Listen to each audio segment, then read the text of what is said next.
Assalamualaikum warahmatullahi wabarakatuh. Bapak-bapak dan ibu-ibu sekalian, calon jamaah haji dan umroh yang dirahmati oleh Allah Subhanahu wa taala. Pada kesempatan ini saya ingin menyampaikan kepada bapak dan ibu-ibu sekalian terkait dengan pelaksanaan ibadah haji dan umroh. Namun sebelumnya jangan lupa tekan tombol like, subscribe dan lonceng di bawah ini. Terima kasih.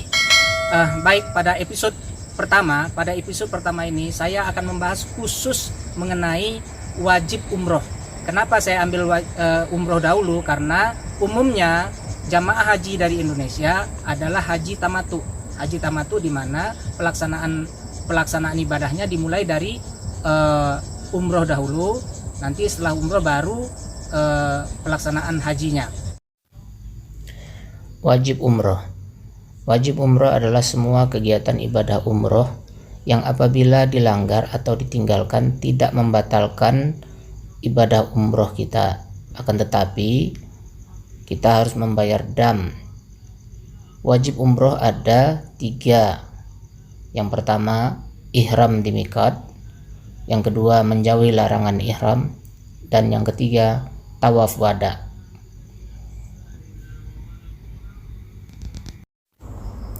Miqat secara harfiah berarti batas antara wilayah tanah suci dengan tanah-tanah lainnya. Miqat dibagi menjadi 2. Yang pertama, miqat zamani, dan yang kedua, miqat makani. Miqat zamani adalah batas yang ditentukan berdasarkan waktu. Bagi jamaah haji, miqat bermula dari bulan Syawal, Zulqa'dah, dan Zulhijjah. Bagi jamaah umroh, miqat zamani bermula pada sepanjang tahun pada waktu umroh dilakukan.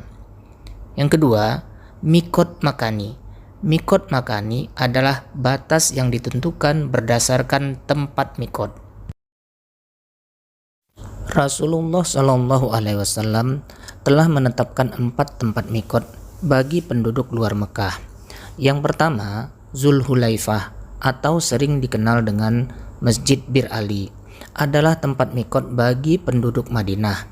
Tempat ini sering dijadikan tempat miqat bagi jamaah haji dan umroh asal Indonesia yang langsung menuju kota Madinah. Yang kedua adalah Zuhfah, adalah tempat miqat bagi penduduk Syam atau Suriah, Mesir, Maroko, dan sekitarnya. Yang ketiga adalah Karnul Munazil atau yang sering disebut dengan As-Sa'il, adalah tempat miqat untuk penduduk Najd atau Riyadh dan Taif serta jamaah haji dan umroh yang datang dari arah timur kota Mekah. Yang keempat adalah Masjid Yalamlam, terletak di sebelah tenggara kota Mekah, adalah tempat miqat untuk penduduk Yaman dan jamaah dari Asia seperti Cina, Jepang, India, Malaysia, termasuk jamaah haji dan umroh dari Indonesia yang langsung menuju kota Mekah. Yang kelima adalah Zatu Irkin, adalah tempat miqat untuk penduduk Irak, Iran, dan penduduk sekitarnya. Meski tidak disebutkan dalam sebuah hadis, namun hasil ijtihad dan ketetapan Umar bin Khattab membuat lokasi ini resmi menjadi tempat miqat. Bagi penduduk Mekah yang akan melaksanakan ibadah umroh, maka mereka harus keluar kota Mekah terlebih dahulu untuk mengambil miqat. Adapun titik miqat bagi penduduk Mekah adalah yang pertama di Masjid Ji'ronah, yang kedua adalah Masjid Hudaybiyah, dan yang ketiga adalah Masjid Tan'im.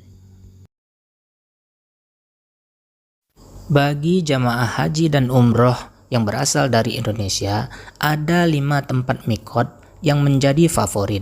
Yang pertama adalah Zulhulaifah atau Masjid Bir Ali, adalah tempat miqat bagi jamaah haji kloter pertama atau jamaah umroh yang datang dari Indonesia langsung menuju kota Madinah.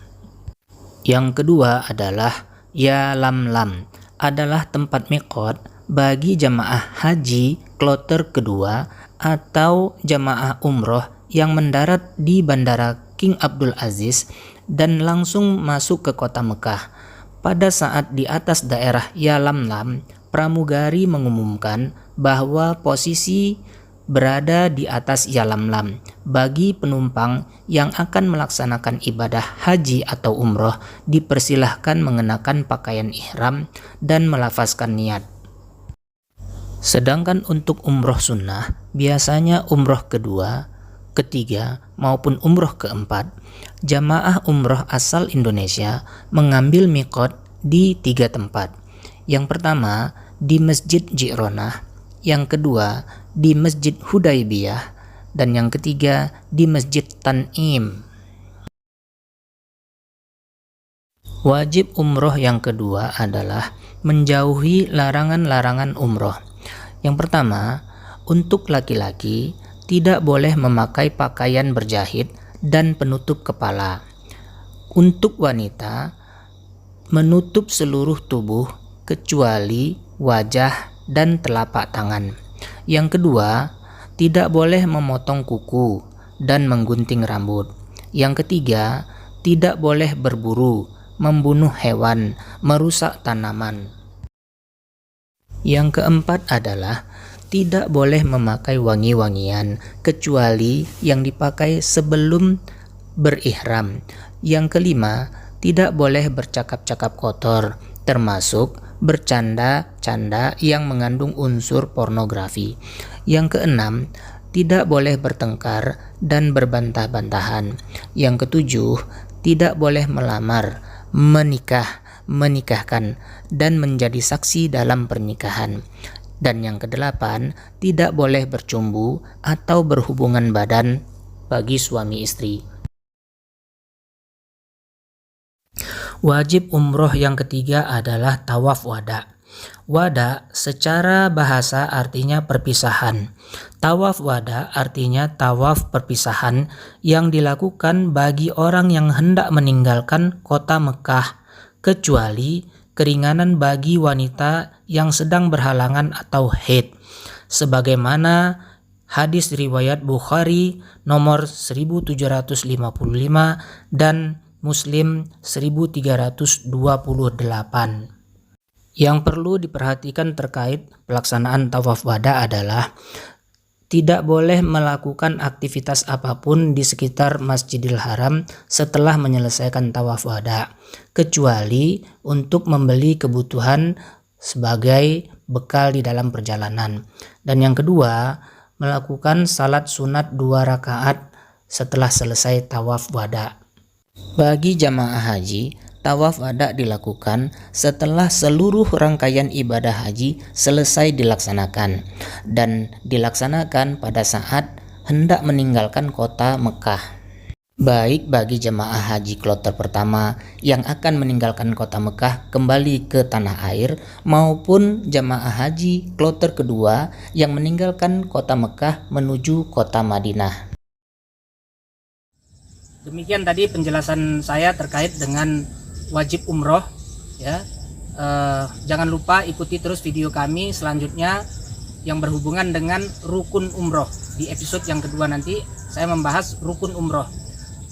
Demikian saya akhiri, mudah-mudahan bermanfaat bagi bapak-bapak dan ibu-ibu sekalian. Saya akhiri dengan wabillahi taufiq wal hidayah. Wassalamualaikum warahmatullahi wabarakatuh.